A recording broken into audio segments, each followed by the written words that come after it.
میں علامہ صاحب آپ کی طرف آتا ہوں اور اس کو گفتگو کو مزید آگے بڑھائیں گے. اب اس کے دو حصے ہم کر لیتے ہیں. ایک حصے میں تو ہم بین المذاہب بات کر رہے ہیں اور پھر اسلام سے دیگر ادیان کی طرف چلے جاتے ہیں, مذاہب کی طرف چلے جاتے ہیں, ان کے ساتھ اسلام کس طرح سے چلنے کا حکم دے رہا ہے. اور پھر دوسرا حصہ جو ہے وہ اسلام کے اندر جو مسالک ہیں ان کے اندر ہم آہنگی کیسے پیدا ہوگی.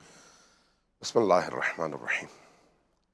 مفتی فضل سبحان صاحب نے بڑی خوبصورت گفتگو کی ہے اور قابل استفادہ ہے سب کے لیے.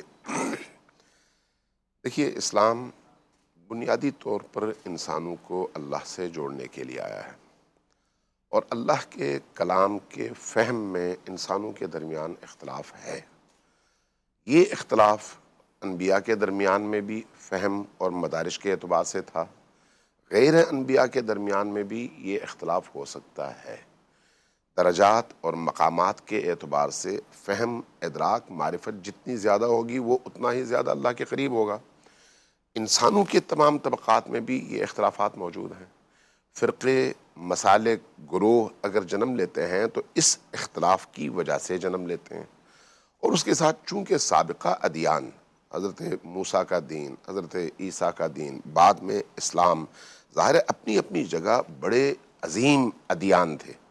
لہٰذا جب آخری دین آیا تو پچھلے دین کے بہت سارے لوگوں نے اس نئے دین کو قبول کرتے ہوئے ہچکچاہٹ محسوس کی, اور نتیجتاً وہ ادیان بھی اسی طرح سے جس طرح سے اس زمانے میں موجود تھا چلتے رہے. اب جب اسلام آخری دین کی حیثیت سے آیا ہے تو اسلام نے ان سب کو اپنے دامن میں سمیٹنے کا بندوبست بھی کیا ہوا ہے. صحیح. اس لیے اسلام جہاں پر ہمیں یہ دعوت دیتا ہے کہ اللہ کے دین پر مکمل طور پر عمل کرو اور پوری طرح سے داخل ہو, باز نہ کرو کہ اس کو تم نے قبول کیا اور اس کو چھوڑ دیا اپنی من پسندی کی وجہ سے, وہیں پر جن لوگوں کے اندر یہ چیز نہیں آ سکی ان کے ساتھ بھی شفقت کے ساتھ, نرمی کے ساتھ, محبت کے ساتھ برتاؤ کرنے کا اللہ نے حکم دیا ہے. صحیح. اللہ نے ان ادیان ہی نہیں بلکہ فرعونوں کے ساتھ بھی انبیاء کو جس برتاؤ کا حکم دیا ہے وہ قول لین ہے, نرم انداز میں, ملائم انداز میں, محبت کے ساتھ, رحمت کے ساتھ. یعنی یہ دین خود رحمت ہے, اور اس دین کے مروج اور مبلغ کو بھی رحمت کا مظہر بننا چاہیے تاکہ جب دوسرے تک یہ پیغام وہ پہنچائے تو اللہ کی اس رحمت کا مظہر بن کر پہنچائے.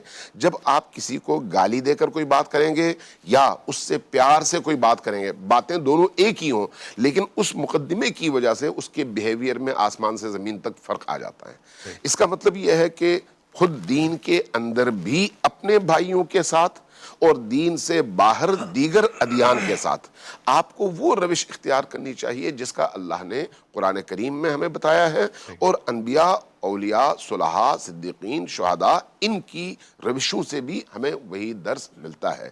امیر المؤمنین علی ابن ابی طالب علیہ السلام کا نہج البلاغہ میں ایک جملہ ہے, مفہوم میں عرض کرتا ہوں, جملہ میرے ذہن میں اس وقت ایز اٹ از نہیں ہے, کہ یہ جو انسان ہیں ان سے تمہارے رشتے کس کس نوعیت کے ہیں, اس نوعیت کو بیان کیا گیا ہے. یا وہ دین میں تمہارا بھائی ہے یا وہ انسانیت میں تمہارا بھائی ہے. اگر وہ انسان ہے تو ایک انسان ہونے کے ناطے تمہارا بھائی ہے. اگر وہ دین کے اندر داخل ہے اور کلمہ لا الہ الا اللہ محمد رسول اللہ پڑھتا ہے تو اس کلمے کے اعتبار سے تمہارا بھائی ہے. دونوں حوالوں سے اس کے تم پر اور تمہارے اس پر حقوق ہیں.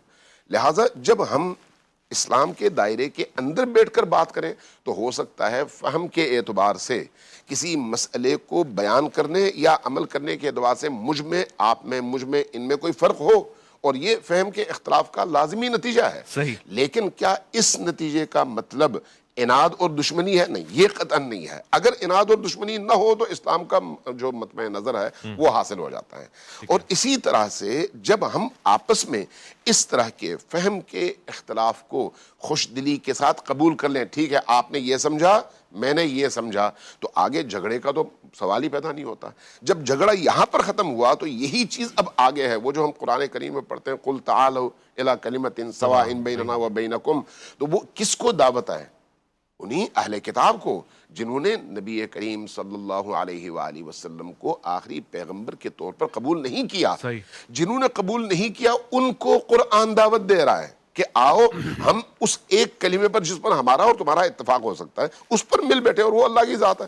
تو اگر منیمم مشترکات پر قرآن نے ان کو دعوت دی ہے کہ آؤ ہم ملتے ہیں اس ایک کلمے پر، تو جہاں پر 98-99% مشترکات ہو وہاں پر اللہ کا منشا کیا ہونا چاہیے؟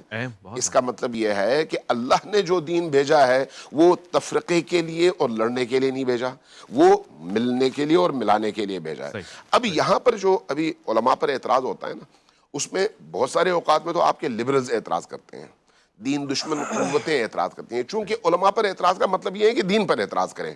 اس کا مطلب یہ نہیں ہے کہ علماء کا سارا کام درست ہے، اس کا مطلب یہ نہیں ہے، لیکن وہ اصل میں دین پر اعتراض کریں تو رد عمل آتا ہے، اس لیے مولوی پر اعتراض کرو۔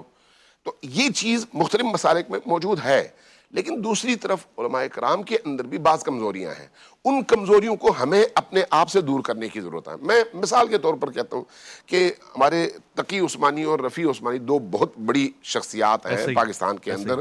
رفیع عثمانی صاحب جب زندہ تھے اپنی زندگی کے آخری مرحلے میں انہوں نے ایک خطبہ دیا تھا جمعے کا، اور اس میں انہوں نے شیعہ سنی اتحاد پر بات کی اور بڑی خوبصورت گفتگو کی، بڑا اچھا اس کا میسج گیا، لیکن اس کے رد عمل میں مولویوں کی طرف سے جس طرح کا پریشر آیا تو ان کو اپنی وضاحتیں پیش کرنی پڑی۔ تو میں سوچتا رہا کہ بھئی انہوں نے پہلے کام جو کیا تھا وہ غلط تھا؟ نہیں، وہ بالکل درست تھا۔